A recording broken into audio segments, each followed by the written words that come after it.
ከሀራምቤ ሬዲዮ 98.7 የሐምሌ 27 2018 የሰዓቱን ዜና ይዘን ቀርበናል። ልንነግራችሁ ካሰናዳንላችሁ ዜናዎች መካከል ዋና ዋናዎቹን እናስቀድም።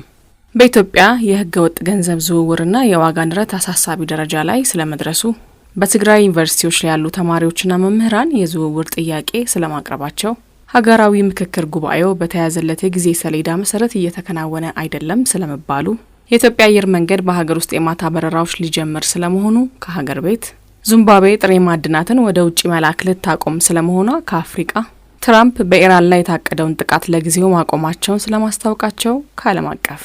አድማጮች እነዚህንና ሌሎች ከሀገር ቤት ከአህጉርና ከዓለም አቀፍ የተውጣጡ ዜናዎችን የሀገር ቤቱን በማስቀደም ትንሳኤ አበበ አስደምጣችኋለሁ። በኢትዮጵያ የህገ ወጥ ገንዘብ ዝውውርና የዋጋ ንረት አሳሳቢ ደረጃ ላይ መድረሱ ተገለጸ። በዓለም አቀፉ የምርምር ድርጅት ግሎባል ፋይናንሻል ኢንቴግሪቲ ባወጣው የ2026 ዓመታዊ ሪፖርቱ ኢትዮጵያ ባለፉት 10 ዓመታት ውስጥ ብቻ ከ24 ቢሊዮን ዶላር በላይ በህገ ወጥ የገንዘብ ዝውውር ማጣቷን ይፋ አድርጓል። ይህ ከፍተኛ የገንዘብ ዝውውር ሀገሪቱን በህገ ወጥ የገንዘብ ፍሰት በአፍሪካ ግንባር ቀደም ተጎጂ ሀገራት ተርታ እንድትሰለፍ አድርጓታል። በዚህ ጉዳይ ላይ ለሀራምቤ ሬዲዮ ሙያዊ አስተያየት የሰጡት የምጣኔ ሀብት ባለሙያው ዶክተር ቆስጠንጥኔዎስ በርሄ ህገ ወጥ የገንዘብ ዝውውሩ የጥቁር ገበያ ምንዛሬውና የገንዘብ ማሸሽ ድርጊቱ አሳሳቢ ደረጃ ላይ መድረሱን ያመላክታል ብለዋል። ይህም የብርን የመግዛት አቅም በእጅጉ ማዳከሙንና የዋጋ ንረቱን እንዳባባሰው ገልጸዋል። ባለሙያው አክለውም ወደ ሀገር ውስጥ በሚገቡና ከሀገር በሚወጡ ምርቶች ላይ ተገቢ ቁጥጥር ሊደረግ እንደሚገባና መንግስት ገበያውን የሚያረጋጋበትን አሰራር በመዘርጋት የባለ ሀብቶችን እምነት መገንባት እንዳለበት አሳስበዋል። በሌላ በኩል የገንዘብ ሚኒስቴሩ አቶ አህመድ ሽዴ በሳምንቱ መጀመሪያ በሰጡት መግለጫ የ2018 የማክሮ ኢኮኖሚ ማሻሻያ አፈጻጸም የዋጋ ንረትን በመቆጣጠር የሀገር ውስጥ ገቢን በማሳደግና ከልማት አጋሮች ጋር ያለውን ትብብር በማጠናከር በኩል እጅግ ውጤታማ እንደነበር ገልጸዋል። ዘገባው የባልደረባችን አይንሸት ሙልጌታ ነው። በትግራይ ዩኒቨርሲቲዎች ያሉ ተማሪዎችና መምህራን የዝውውር ጥያቄ ያቀረቡ። በትግራይ ክልል በሚገኙ 4 የመንግስት ዩኒቨርሲቲዎች የሚማሩ የተወሰኑ ተማሪዎችና መምህራን በክልሉ ያለውን የጸጥታ ስጋት በመጥቀስ ወደ ሌሎች የሀገሪቱ ዩኒቨርሲቲዎች እንዲዛወሩ ጥያቄ ማቅረባቸው ተሰምቷል። ጥያቄው በመቀለ፣ አክሱም፣ አዲግራትና ራያ ዩኒቨርሲቲዎች ውስጥ ከሚገኙ ተማሪዎችና መምህራን የቀረበ መሆኑ ተገልጿል። የኢትዮጵያ ከፍተኛ ትምህርት ተቋማት ተማሪዎች ህብረት ፕሬዝዳንት ሀየሎም ስዩም ለዚህ ጥያቄ የትምህርት ሚኒስቴር ምላሽ እየጠበቀ ነው ብለዋል። ሀገራዊ የምክክር ጉባኤው በተያዘለት የጊዜ ሰሌዳ መሰረት እየተከናወነ አለመሆኑ ተገለጸ። በአንድ ወር ውስጥ ይጠናቀቃል ተብሎ የተጀመረው የኢትዮጵያ ሀገራዊ የምክክር ጉባኤ በተያዘለት የጊዜ ሰሌዳ መሰረት እየተካሄደ እንዳልሆነ የኢትዮጵያ ሀገራዊ ምክክር ኮሚሽን አስታውቋል። ኮሚሽኑ እንደገለጸው እስካሁን የተጠናከሩ አጀንዳዎች ከዛሬ ሰኞ ጀምሮ 500 ተሳታፊዎችን በሚያካትቱ 8 ቡድኖች ውስጥ ለተጨማሪ ውይይት እንደሚቀርቡ ገልጸዋል። የኮሚሽኑ ኮሚሽነር አቶ ሙልጌታ ኦጎ እንዳሉት የጉባኤው ሂደት ከታቀደው የጊዜ ሰሌዳ ወደ ኋላ የቀረው ተሳታፊዎች በአከራካሪ ጉዳዮች ላይ ሰፊ ውይይት በማድረጋቸውና ቃለ ጉባኤዎችን በጥንቃቄ ማዘጋጀት በማስፈለጉ መሆኑን አስረድተዋል። አሜሪካ የቪዛ አመልካቾችን የማስያዣ ገንዘቡን ወደ $20,000 ከፍ አደረገች።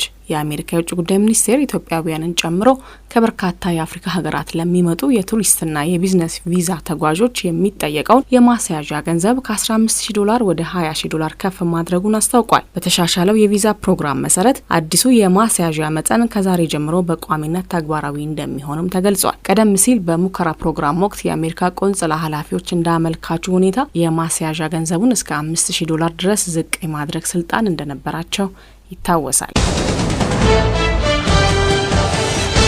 የኢትዮጵያ አየር መንገድ በሀገር ውስጥ የማታ በረራዎችን ሊጀምር ነው። የኢትዮጵያ አየር መንገድ ምቹ ሁኔታዎች ባሏቸው የሀገር ውስጥ የአየር ማረፊያዎች ከዚህ ዓመት ጀምሮ የማታ በረራዎችን እንደሚጀምር አስታውቋል። የአየር መንገዱ ዋና ስራ አስፈጻሚ አቶ መስፍን ጣሰው እንዳሉት እቅዱ በሀገር ውስጥ የስራ ሰዓትን በተሻለ ሁኔታ ለመጠቀምና የመንገደኞችን ፍላጎት ለማሟላት ያለመ ነው። አቶ መስፍን እንዳሉት ከዚህ ቀደም በባህር ዳር፣ ጎንደርና መቀለ የምሽት በረራዎች ተጀምረው የነበሩ ቢሆንም በጸጥታ ሁኔታዎች ምክንያት ለጊዜው ተቋርጠዋል። ሁኔታዎች ሲመቻቹ ግን አገልግሎቱ እንደሚቀጥልም ገልጸዋል። በአሁኑ ወቅትም በበርካታ የክልል ኤርፖርቶች የመብራት ተከላ ስራዎች እየተከናወኑ ሲሆን ዝግጅቱን ያጠናቀቁ ኤርፖርቶች የማታ በረራ አገልግሎት በዚህ ዓመት እንደሚጀምሩ ተገልጿል።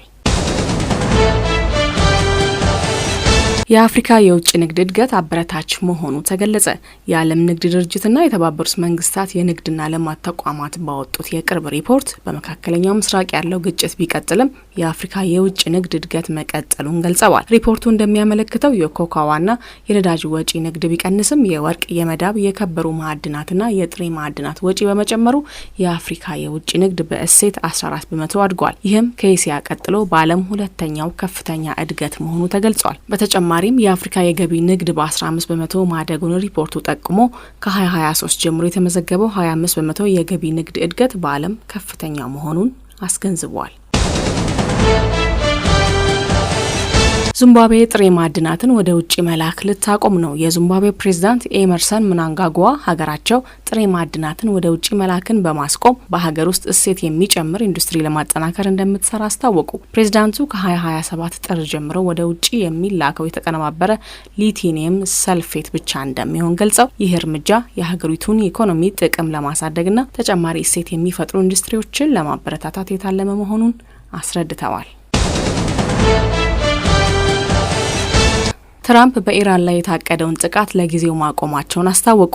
የአሜሪካው ፕሬዝዳንት ዶናልድ ትራምፕ ከኢራን ጋር በፍጥነት ወደ ስምምነት የመድረስ እድል በመኖሩ በኢራን ላይ ሊፈጸም የነበረውን ወታደራዊ ጥቃት ለጊዜው ማቆማቸውን አስታውቀዋል። ፕሬዝዳንቱ በትሩዝ ሶሻል ገጻቸው ላይ እንዳስታወቁት የሚጠበቀው ስምምነት የሆርሙዝ ወሽመጥን እንዲከፈትና የኢራን የኒውክሌር ስጋት እንዲቆም የሚያስችል መሆኑን ገልጸዋል። ይህ ውሳኔም ከእስራኤል ጋር በመተባበር መወሰኑንም አመላክተዋል። ይሁን እንጂ እስካሁን በኢራን በኩል ለትራምፕ ገለጻ ይፋዊ ምላሽ አልተሰጠም። እስራኤል ሐማስ ትጥቅ ካልፈታ ወታደሮቿን ከጋዛ እንደማታስወጣ አስታወቀች። አንድ ከፍተኛ የእስራኤል ባለስልጣን ሐማስ ሙሉ በሙሉ ትጥቅ ካልፈታ የእስራኤል ጦር ከጋዛ እንደማይወጣ አስታውቀዋል። በተቃራኒው ሐማስ ከባድ መሳሪያዎቹን ለማስረከብ እስራኤል ሁሉንም ወታደራዊ ጥቃቶች ማቆምና ጦሯን ከጋዛ ማስወጣት እንዳለባት ገልጿል። ይህ ውዝግብ የአሜሪካ ፕሬዝዳንት ዶናልድ ትራምፕ ሐማስን ሙሉ በሙሉ ትጥቅ ለማስፈታት በሰላም እቅድ ላይ መግባባት መደረሱን ከገለጹ በኋላ የተነሳ ነው። ሆኖም በእስራኤል ውስጥ በእቅዱ ላይ የተለያዩ አቋሞች እየተንጸባረቁ ሲሆን የቀኝ ክንፍ ሚኒስቴር ኢታማር ቢን ጊቪር ረቂቁን ውድቅ አድርገውታል። በሌላ በኩል የእስራኤል ጠቅላይ ሚኒስትር ቤንያሚን ኔታንያሁ ስለ አዲሱ የሰላም እቅድ እስካሁን ይፋዊ አስተያየት አልሰጡም። አድማጮቻችን ዜናዎቹ አብቅተዋል። ከመሰናበታችን በፊት የነገርናችሁን የዜና አርዕስቶች እናስታውሳችሁ። በኢትዮጵያ የህገ ወጥ ገንዘብ ዝውውርና የዋጋ ንረት አሳሳቢ ደረጃ ላይ ስለመድረሱ፣ በትግራይ ዩኒቨርሲቲዎች ላይ ያሉ ተማሪዎችና መምህራን የዝውውር ጥያቄ ስለማቅረባቸው፣ ሀገራዊ ምክክር ጉባኤው በተያዘለት የጊዜ ሰሌዳ መሰረት እየተከናወነ አይደለም ስለመባሉ፣ የኢትዮጵያ አየር መንገድ በሀገር ውስጥ የማታ በረራዎች ሊጀምር ስለመሆኑ ከሀገር ቤት፣ ዚምባብዌ ጥሬ ማዕድናትን ወደ ውጭ መላክ ልታቆም ስለመሆኗ ከአፍሪቃ፣ ትራምፕ በኢራን ላይ የታቀደውን ጥቃት ለጊዜው ማቆማቸውን ስለማስታወቃቸው ከዓለም አቀፍ።